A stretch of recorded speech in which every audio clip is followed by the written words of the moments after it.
Alors, à nouveau, merci pour votre présence. Je vais prendre une petite minute pour me présenter. Je suis Delphine Vallée, je suis la fondatrice de la Pôle Concours. C'est une structure donc, qui est dédiée à vous faire réussir, en tout cas à vous accompagner dans la réussite de vos concours ou examens professionnels dans la fonction publique.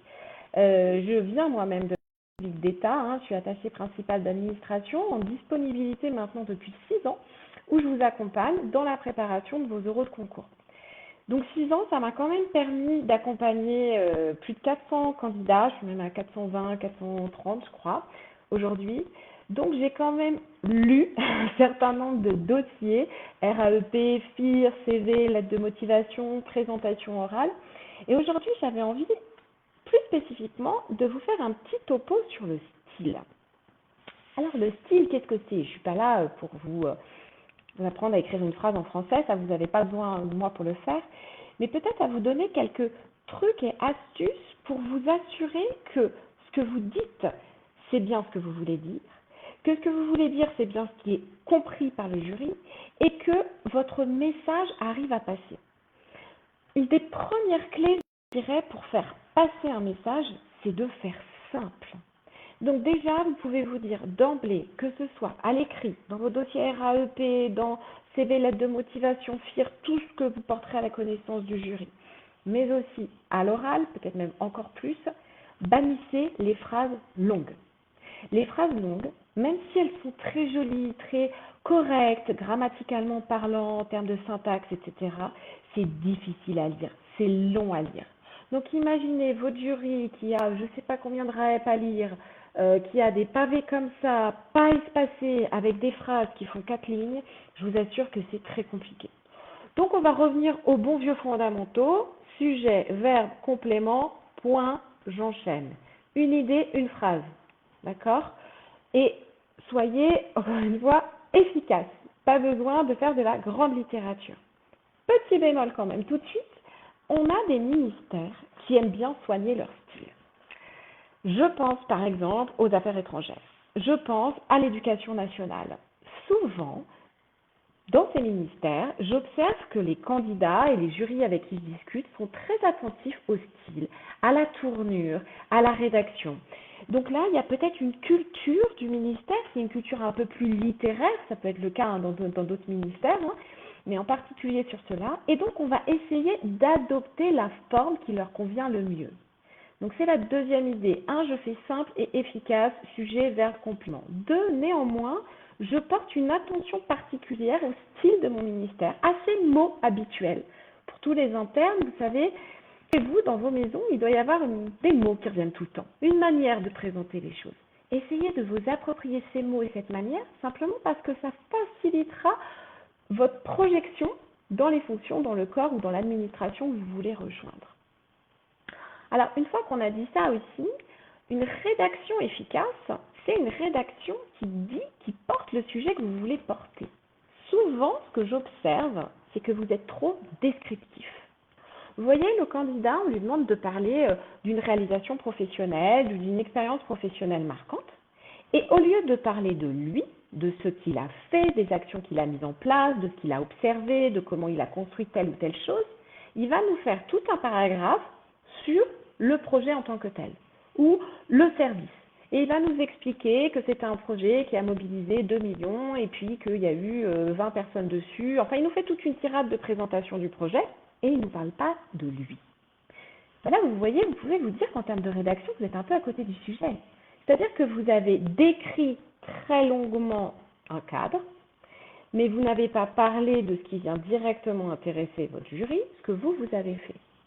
Donc j'en arrive à mon troisième point, peut-être un peu évident, mais votre rédaction, elle doit bien entendu d'abord servir votre propos. Donc ça veut dire qu'on ne rédige pas pour rédiger ou pour noircir de la page. On se pose la première question avant, qu'est-ce que je veux dire à mon jury?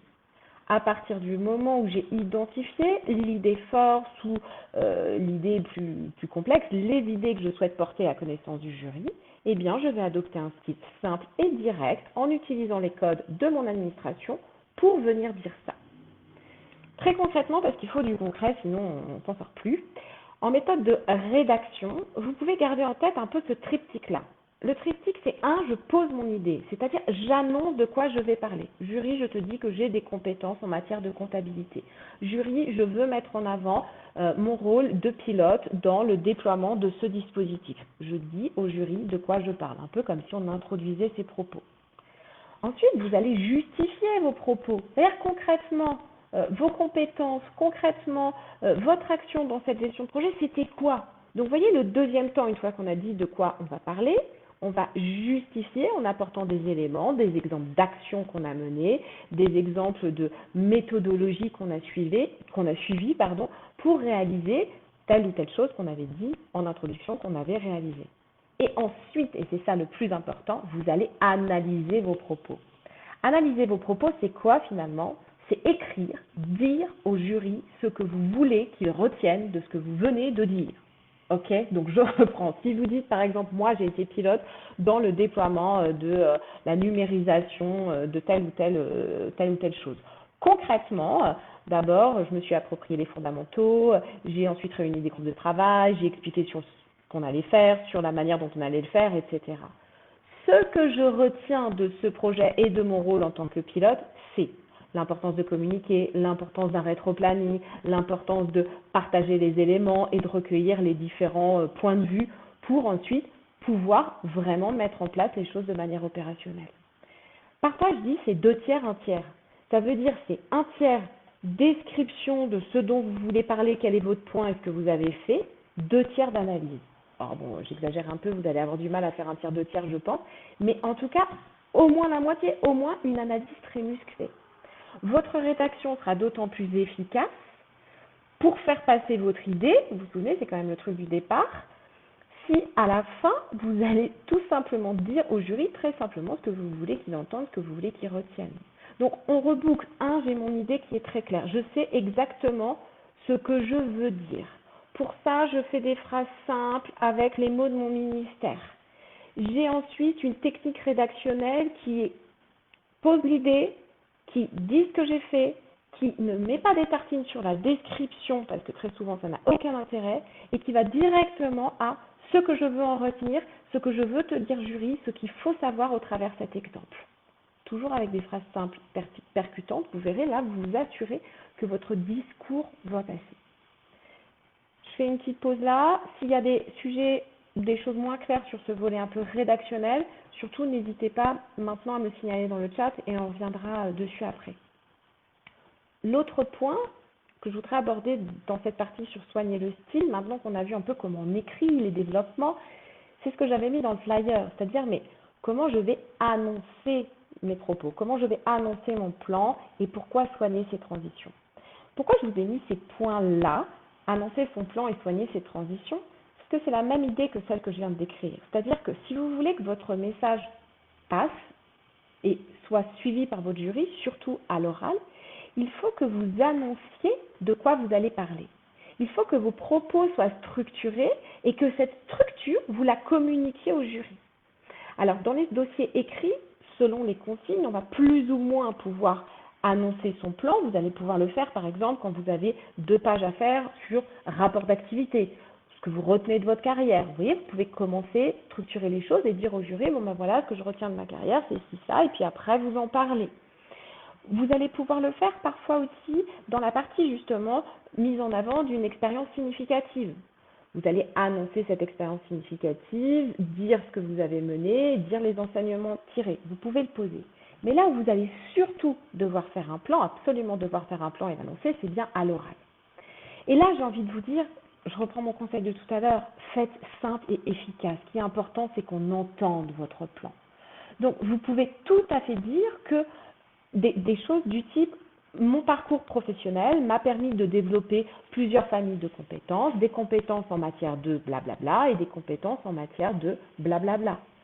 Et vous allez ensuite attaquer directement s'agissant de la première compétence, etc., etc. Vous voyez, on n'est pas obligé de faire très compliqué. On peut aussi avoir des tournures qui disent, voilà jury, je voudrais mettre en avant 2 temps de ma carrière. Donc, je mettrai maintenant en avant 2 temps majeurs ou 2 temps marquants de ma carrière. Le premier, lorsque j'étais en poste ici. Le second, lorsque j'étais en poste là. Je conclurai par mes motivations pour poursuivre dans le grade supérieur. Aussi simple que ça marche aussi très bien. Je vous ai préparé, là je pousse un peu, hop, des petits exemples de ci, de là que j'avais dans des présentations qui fonctionnent bien. Vous voyez, là j'ai un candidat qui dit « Bonjour mesdames et messieurs les membres du jury, je m'appelle un tel, je travaille aujourd'hui ici », donc elle se situe.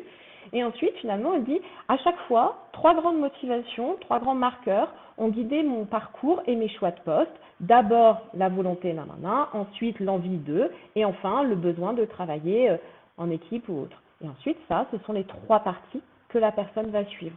Vous voyez, là, c'est vraiment une annonce de plan élaborée, mais qui sert de ces idées et donc qui fonctionne très bien. De manière beaucoup plus simple, ici j'ai une candidate qui nous dit bonjour, je me présente, elle donne son nom, actuellement je suis en poste, elle se situe et ensuite elle dit je vais vous présenter mon projet d'intégrer le corps des bip bip bip grâce aux compétences que j'ai acquises au cours de mon parcours professionnel. Pour conclure, je reviendrai vers vous sur les raisons qui m'amènent à souhaiter intégrer ce corps. S'agissant des compétences que j'ai développées, et là elle attaque sur sa première compétence.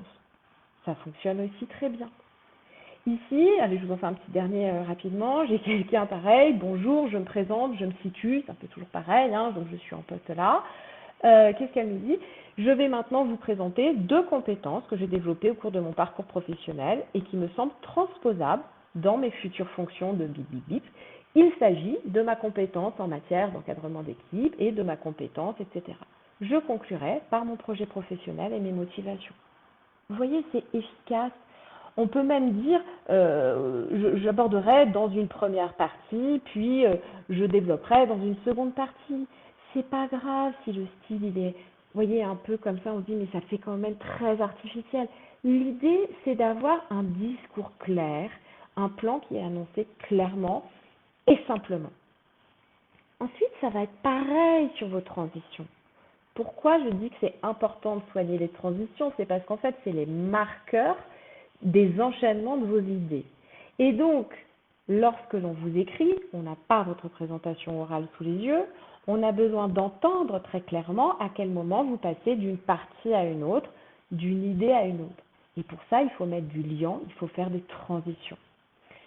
C'est pareil sur les transitions. Vous pouvez très bien commencer par dire à présent ou dans cette première partie, je vous parlerai de mon début de carrière en tant que XXX. Là, vous situez vos missions, vos actions, et là, surtout, vous vous souvenez, vous décrivez ce que vous voulez que le jury retienne de vous. D'accord? Vous analysez ce qu'il faut savoir de ce poste-là. Ensuite, vous allez enchaîner. J'ai ensuite pris des fonctions au sein de nanana. Là-bas, j'étais en charge de, j'ai appris à faire ça. Vous enchaînez. Vous pouvez aussi utiliser ces petits mots qui marchent bien, s'agissant de. S'agissant de ma compétence en matière de comptabilité, blablabla. Bla bla bla. S'agissant à présent de ma compétence en matière rédactionnelle, blablabla. Bla bla. Vous voyez, on a ces petits mots d'un côté, d'un autre côté, d'une part, dans un premier temps, s'agissant de. Des mots très simples qui vont vous permettre simplement de marquer ces étapes pour faciliter l'enchaînement, la compréhension de l'enchaînement de vos idées par le jury. Et ça, c'est tout à fait indispensable. Je dis souvent, il y a un petit exercice, une petite astuce que vous pouvez faire une fois que vous avez fini votre rédaction, en tout cas pour la partie orale. Vous la posez, vous la lisez, vous l'appropriez. Puis là, vous pouvez la lire à quelqu'un et lui demander de prendre en note votre plan. De lui dire, à ton avis, j'ai fait quel plan? C'est quoi? Qu'est-ce que je dis? Ben, c'est très simple, hein. Si la personne en face, elle arrive à réceptionner votre plan, elle vous dit, bon, bah, en grand 1, tu nous parles de ton expérience là, tu nous parles de telle compétence là, même un peu plus finement, tu donnes tel exemple, telle illustration, ou finalement c'est ça qu'il faut en retenir. Vous voyez, l'idée forte, c'est celle-ci, et je l'ai notée. En grand 2, c'est ça, et dans ta conclusion, voilà les 2 idées. Ben, vous savez que c'est gagné. Votre message est passé. Donc, vous voyez, la structure d'un document, écrit ou oral d'ailleurs, c'est la même chose, c'est finalement simplement l'architecture de votre pensée et donc l'architecture du message que vous voulez faire passer. C'est pour ça que la structure elle est importante et c'est pour ça que vous, en termes de rédaction, vous devez vous assurer que vous dites bien chacune des étapes que vous allez suivre et qu'ensuite, quand vous rentrez dans une étape, que vous dites bien que c'est cette étape que vous êtes en train de traiter. Comme ça, vous vous assurez que la personne en face, elle reçoit ces étapes et donc elle vous suit et donc vos propos sont organisés, ils sont structurés et donc surtout vous arrivez à faire passer le message que vous vouliez faire passer.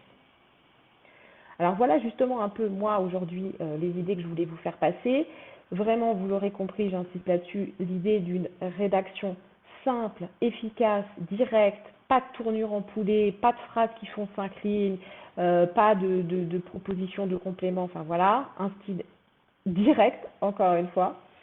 Ensuite, un plan annoncé très clair, des transitions tout à fait explicites, même si parfois ça vous semble un peu, peut-être un peu trop, mais j'ai envie de vous dire, il y a jamais de trop quand on vous écoute en face, au contraire. Et puis, le dernier peut-être vraiment petit conseil, plutôt là sur le volet de la présentation orale, c'est de vous relire à haute voix pour entendre le rythme de vos phrases. Normalement, si vous avez fait des phrases courtes, vous allez voir, elles vont s'enchaîner assez facilement et ça va rythmer votre discours. C'est intéressant d'avoir aussi un discours rythmé parce que c'est plus facile à suivre. C'est plus, j'allais dire, c'est plus intéressant. Enfin, en tout cas, voilà, c'est moins monotone et donc ce rythme, il est aussi tout à fait indispensable. Alors, je jette un petit regard dans le chat. J'ai pas de retour. Est-ce que vous êtes encore là? Est-ce que vous avez des questions? Est-ce qu'il y a des points sur lesquels vous voudriez que je revienne? Des exemples que je pourrais vous donner? Dites-moi ce que vous en pensez. Sinon, tout à l'heure, je vous ai dit qu'une petite surprise vous attendait. La petite surprise, c'est une fiche réflexe, tout simplement, qui s'appelle comment, je regarde, méthodologie d'une rédaction efficace, pardon, qui est une fiche réflexe, une des fiches qu'on va trouver dans la formation en ligne pour ceux qui la suivent, et qui va donc vous proposer un petit momentum des différentes étapes.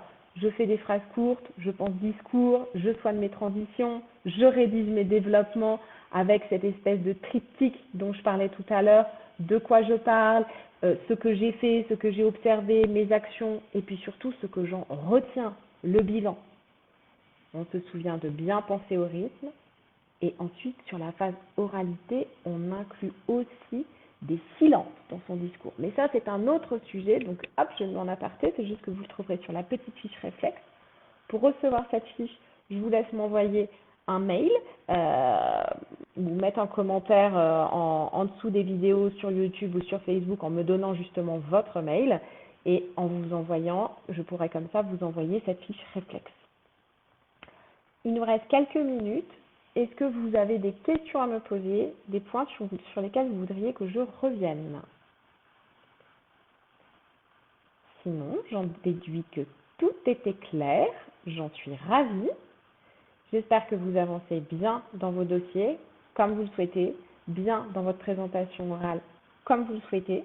Vous savez que pour tous ceux qui veulent des accompagnements personnalisés, je suis disponible. Je travaille de deux manières différentes, soit dans le cadre de séances de coaching individuelles, soit dans le cadre de la plateforme de formation e-learning que j'ai créée. Donc c'est moi que vous retrouvez dans des petites vidéos comme ça de 5 minutes en moyenne, avec les fiches réflexes, avec des exercices pour s'entraîner.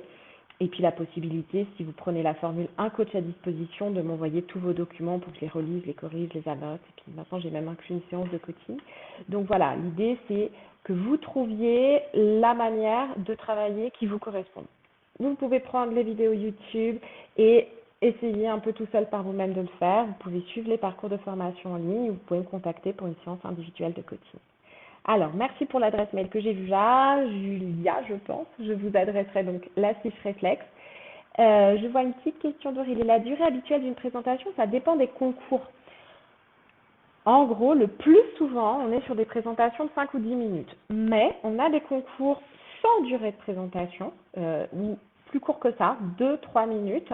C'est plus rare, donc là, on va avoir un plan moins marqué. En 2-3 minutes, vous vous présentez avec un enchaînement logique. Vous n'allez pas forcément annoncer première partie, deuxième partie, etc. Ça sera un peu lourd en 2-3 minutes.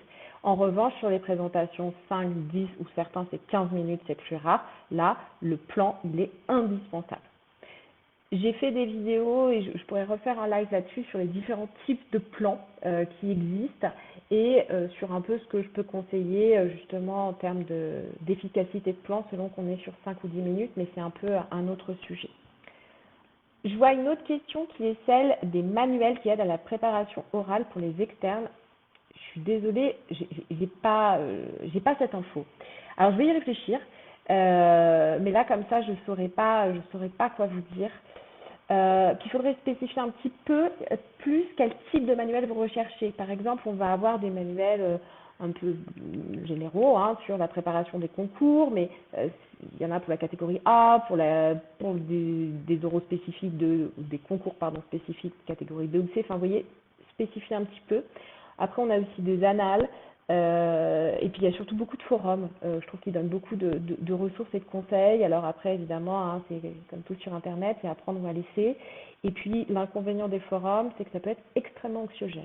Donc attention à tous ceux ici qui sont sur des forums avec des candidats qui partagent des questions, ça s'écrit bien, mais qui partagent aussi leurs fiches de révision ou tout ce qu'ils ont vu. Et résultat, on se dit, oh mon Dieu, mais j'ai rien fait du tout et c'est hyper stressant. Donc bon, voilà, il y a des infos partout, mais il faut trier. Et bien vu aussi pour votre adresse mail, je vous enverrai la fiche réflexe à l'issue de ce live. Est-ce qu'il nous reste d'autres petites questions pour la fin? Non. Tout le monde a tout compris sur les conseils de rédaction. On promet de faire simple et efficace. Je vous assure que ça, mettez-vous aussi 2 secondes dans la peau de quelqu'un qui vous lit. Vous voyez, vous avez vu ma tête. Imaginez vraiment hein, quand on a des paragraphes qui sont pas du tout aérés, des phrases qui tiennent sur 5 lignes, il y a 3 propositions dans la phrase, à un moment, donc là, votre discours, il va pas passer. Hein. Plus c'est simple, plus c'est efficace, plus c'est percutant. Et c'est ça que vous recherchez. On n'est pas en train de faire de la grande littérature, on veut juste faire passer son message. Ok, merci à tous pour votre engouement sur la fiche. Je suis ravie de voir qu'elle a son petit succès. N'hésitez pas à me dire ce que vous en pensez de la fiche, puis de manière générale des autres documents vidéo. C'est vraiment précieux. J'ai besoin de vos retours pour répondre à vos demandes, pour m'améliorer. Donc voilà, n'hésitez pas. Je suis à votre écoute, à votre disposition. Et puis je vous dis à très bientôt. Au revoir.